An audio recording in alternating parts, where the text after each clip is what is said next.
알리바이오와 소록수의 경영권 수합, 우회상전 결론은 어떻게 될까요? 저의 뇌피셜로 한번 예측을 해보도록 하겠습니다. 정재준 대표 및 제1호 아리투자조합은 총 800억의 자금을 소록수에 투자했습니다. 우호지분, 즉 정재준 대표의 우호지분은 63.34%가 확보되었죠. 정재준 대표는 소록수의 경영권을 완전히 장악했습니다. 예, 그러면은 우회상장에 대한 결론에 대해서 생각을 해볼 수가 있을 것 같습니다. 그러면 상장을 한다면은 우회상장을 한다면은 일정은 어느 정도 걸리고 합병가액은 어떻게 산정되는지, 상장사와 비정상사의 합병가액은 어떻게 산정되는지 한번 살펴보도록 하겠습니다. 먼저 상장사와 비상장사의 합병 일정입니다. 2022년 4월 7일에 있었던 동원산업과 동원엔터 상장사와 비상장사죠. 이 합병 일정을 한번 살펴보도록 하겠습니다.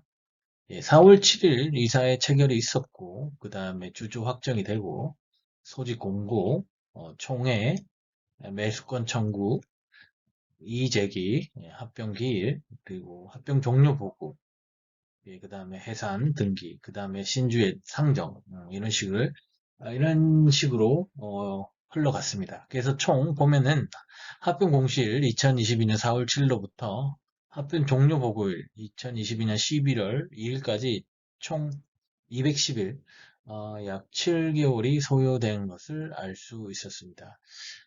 따라서 이제 어떻게 보면은 좀 더 빠르게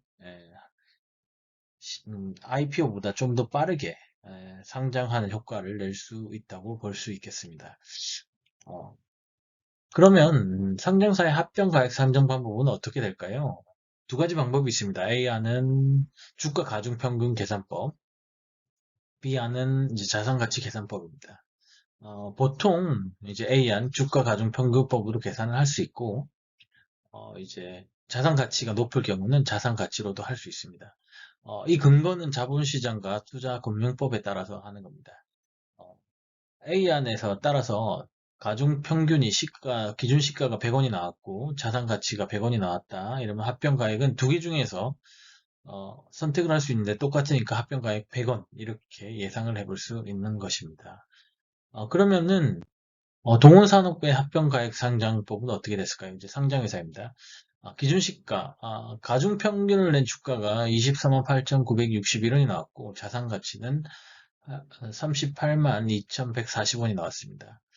보시면 알겠지만, 3월 7일부터 4월 6일까지 1개월의 가중평균치, 그 다음에 일주일의 가중평균치, 그 다음에 최근 주가를 내서 산술평균 주가 합병가액을 산정했습니다.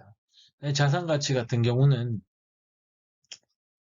재무제표상에 있는 자본의 총계 그리고 이제 부채 등을 빼서 발행 주식수로 나누어서 한 주당 순자산 가치를 계산한 겁니다. 따라서 합병가액은 38만 2,140원으로 결정되었습니다. 이제 법에 보면은 상장법인의 합병가액은 원칙적으로 기준시가를 적용하되 기준시가는 자산가치보다 낮은 경우에는 자산가치로 할 수 있다. 이에 따라서 자산가치로 동원산업이 합병가액을 산정했습니다. 한 가지 에피소드를 말씀드리면 동원산업 같은 경우는 제일 처음에는 기준시가를 합병가액으로 정했습니다. 24만 8,961원. 주주들이 상당히 반발을 많이 했고 그에 따라서 가액을 자산가치로 변경한 경우가 되겠습니다. 그러면 비상장회사의 합병가액 산정 방법은 어떻게 되느냐? 기본적으로 자산가치 플러스 수익가치의 1.5배를 해주겠습니다. 그리고 2.5로 나눠주면 합병가액이 나오고 있습니다. 이것도 역시 자산시장과 금융투자법에 나와 있습니다.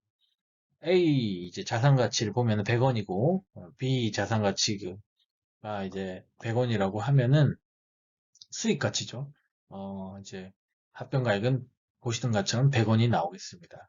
수익 가치를 말씀드리면 쉽게 예를 들면은 AR1001의 미래 가치라고 볼 수 있겠습니다. 기술 이전이 될 수 있는 가치, 중국 애로가 될 수도 있겠고, 그 다음에 글로벌 빅방가의 기술 이전 가치가 될 수 있겠죠.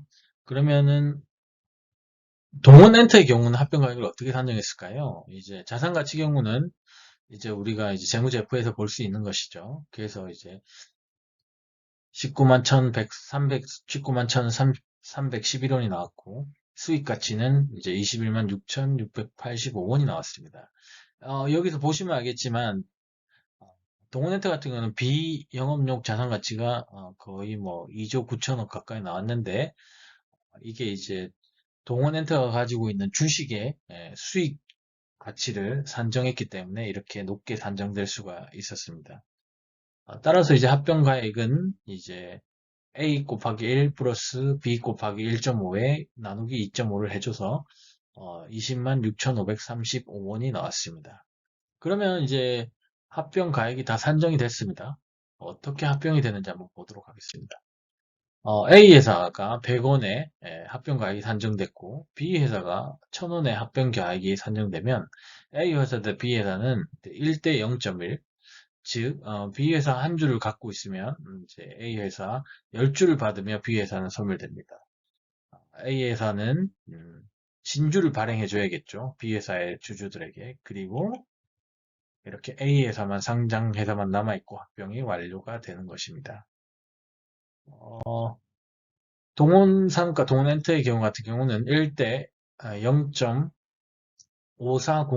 4695의 비율이 나왔기 때문에 이제 동원엔터 한 주를 가지고 있으면은 동원산업의 주식을 이제 0.5405 54695주를 받고 동원엔터는 소멸되도록 되겠습니다.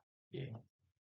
주식을 발행해주고 이제 예, 동원산업은 합병이 완료가 되는 것이죠.